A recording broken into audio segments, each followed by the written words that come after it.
ഈ population policy കൊണ്ടുവന്ന ഒരു രാജ്യം ചൈനയാണ്. അവിടെ ഒരു സിംഗിൾ ചൈൽഡ് നോം ഉണ്ടായിരുന്നു. അതായത് ഇനി ഈ രാജ്യത്ത് ഒരു കുഞ്ഞുവാവേ ഉണ്ടാവാൻ പാടുള്ളൂ എന്നുള്ളത്. അത് കുറെ വർഷങ്ങൾക്ക് മുമ്പ് അവർ കൊണ്ടുവന്ന. ഇന്ന് അവർ അതിന്റെ പരിണിതഫലം അനുഭവിക്കുന്നുണ്ട്. കാരണം ഒരു കുഞ്ഞേ ഉണ്ടാവാൻ പാടുള്ളൂ എന്ന് ഗവൺമെന്റ് പറഞ്ഞു. കുഞ്ഞാണാണോ പെണ്ണാണോ എന്ന് ആരാ തീരുമാനിക്കുന്നത്? ഉണ്ടായി കഴിയുമ്പോഴല്ലേ അറിയുള്ളൂ. ആൺകുഞ്ഞിനെ പെൺകുഞ്ഞിനെ വേണം എന്ന് പറഞ്ഞ് നമുക്ക് മാനുഫാക്ചർ ചെയ്യാൻ പറ്റത്തില്ല. അപ്പൊ പ്രശ്നം എന്താന്ന് വെച്ചാൽ ഇപ്പൊ ചൈനയിൽ ആൺപിള്ളേരുണ്ട് ഇഷ്ടം പോലെ, പെൺപിള്ളേരില്ല. അപ്പൊ പല പ്രൊവിൻസസിലും, ഉയ്ഗൂർ പ്രൊവിൻസ് എന്നൊക്കെ പറയുന്ന ഒത്തിരി പ്രൊവിൻസസിൽ അവരുടെ ഒരു പ്രശ്നം, ഒരു പെൺകുട്ടിയെ single girl is compelled to marry more than 3 or 4 men. കാരണം അവർക്ക് ഫാമിലി ഉണ്ടാക്കാൻ പറ്റുന്നില്ല. അപ്പം ഒരൊറ്റ പെൺകുട്ടി 3-4 ആൾക്കാരെ കല്യാണം കഴിച്ച ഒരു ഫാമിലി. അപ്പം അത്രത്തോളം അധപതനത്തിലേക്ക് പോയി. എന്ത് പ്രശ്നം?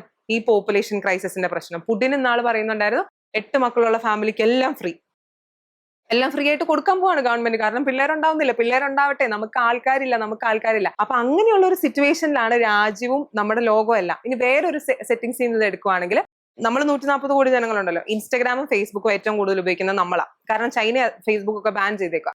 ഒരു സുപ്രഭാതത്തിൽ നമ്മുടെ പ്രധാനമന്ത്രി പറയാൻ, ഇനി നമുക്ക് ഇൻസ്റ്റാഗ്രാം വേണ്ട, ഫേസ്ബുക്ക് വേണ്ട, വാട്സപ്പും വേണ്ട, അതിന് ബദൽ സംവിധാനം നമ്മൾ ഉണ്ടാക്കുന്നുണ്ട്. അങ്ങനെ പറഞ്ഞ് ഈ കമ്പനികളെല്ലാം പൂട്ടിപ്പോകും. കാരണം ഇവർ നിലനിൽക്കുന്നത് ഇന്ത്യയും കൊണ്ടാണ്. അതുപോലെ